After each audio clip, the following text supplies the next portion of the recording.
Chaque jour, un Français consomme 150 litres d'eau potable, mais n'en boit que 1%. Une partie de cette eau potable est utilisée au jardin pour l'arrosage. Voici quelques astuces que nous utilisons à l'écolothèque qui permettent d'économiser cette précieuse ressource. Le choix des espèces est une donnée importante. Dans la nature, chaque plante est adaptée aux caractéristiques de son milieu. En choisissant des plantes adaptées à notre climat méditerranéen, le besoin en eau sera limité.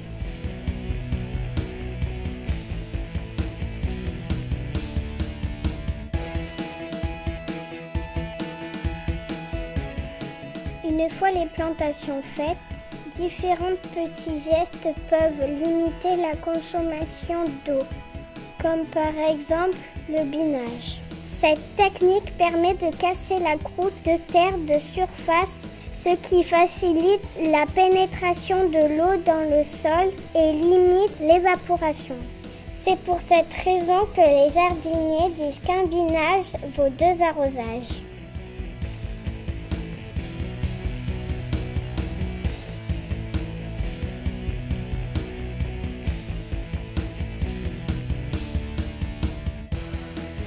Le paillage est également très intéressant puisqu'il évite que la croûte de surface ne se reforme. Il protège le sol des rayons du soleil, réduit l'évaporation. Il s'imbibe de rosée et d'eau de pluie qu'il restituera au sol par la suite. Le paillage a d'autres avantages comme protéger les plantes des gelées et empêcher l'herbe de pousser, limitant ainsi la concurrence pour l'eau. L'arrosage doit se faire en fonction de la météo, afin d'éviter un apport inutile avant une pluie.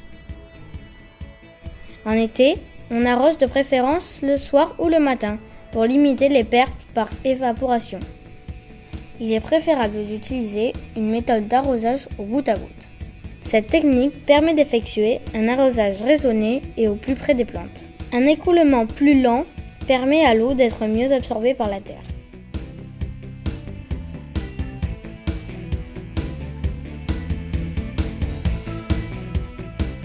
Enfin, dernier élément pour réduire la consommation d'eau potable, la récupération d'eau de pluie.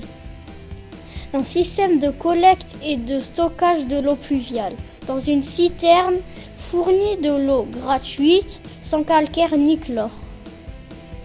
Il existe de multiples méthodes pour économiser de l'eau au jardin. Ces différents moyens permettent non seulement de faire des économies, mais aussi et surtout d'avoir un jardin plus écologique.